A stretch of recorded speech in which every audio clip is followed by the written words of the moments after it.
প্রিয় ছাত্রছাত্রী ও শ্রোতাবৃন্দ, আজ আমরা আলোচনা করব একটি অত্যন্ত গুরুত্বপূর্ণ ও যুগান্তকারী বিষয়ের উপর, কৃত্রিম বুদ্ধিমত্তা বা আর্টিফিশিয়াল ইন্টেলিজেন্স এআই। কৃত্রিম বুদ্ধিমত্তা এমন একটি প্রযুক্তি যা মানুষের মতো চিন্তা করতে পারে, সিদ্ধান্ত নিতে পারে এবং শেখার ক্ষমতা রাখে। এটি আধুনিক যুগের অন্যতম অগ্রগামী উদ্ভাবন, যা আমাদের দৈনন্দিন জীবন থেকে শুরু করে শিল্প, ব্যবসা, স্বাস্থ্যসেবা, শিক্ষাক্ষেত্রসহ প্রায় সবখানেই প্রভাব বিস্তার করছে। কৃত্রিম বুদ্ধিমত্তার ইতিহাস শুরু হয়েছিল ১৯৫৬ সালে, যখন জন ম্যাকার্থি আর্টিফিশিয়াল ইন্টেলিজেন্স শব্দটি প্রথম ব্যবহার করেন। তখন থেকেই গবেষকরা চেষ্টা করে আসছেন এমন একটি ব্যবস্থা গড়ে তোলার, যা মানুষের বুদ্ধিমত্তাকে অনুকরণ করতে পারে। আজ আমরা সেই স্বপ্নকে বাস্তবে রূপান্তরিত হতে দেখছি। সিরি, গুগল অ্যাসিস্ট্যান্ট, চ্যাটজিপিটি এর মতো প্রযুক্তি আমাদের জীবনে নিয়মিত ব্যবহৃত হচ্ছে। এআই প্রধানত দুটি অংশে বিভক্ত, ন্যারো এআই এবং জেনারেল এআই।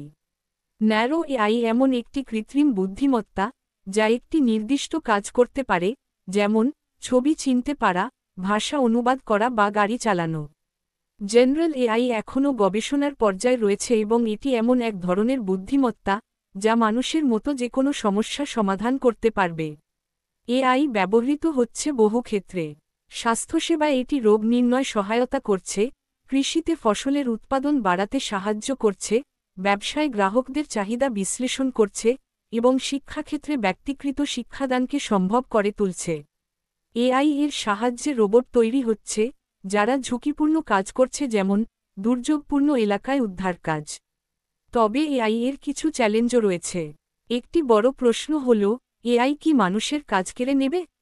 অনেক ক্ষেত্রেই দেখা যাচ্ছে, যেসব কাজ স্বয়ংক্রিয়ভাবে করা যায়, সেগুলিতে মানুষকে প্রতিস্থাপন করছে মেশিন। তাই ভবিষ্যতের জন্য আমাদের নতুন দক্ষতা অর্জন করতে হবে।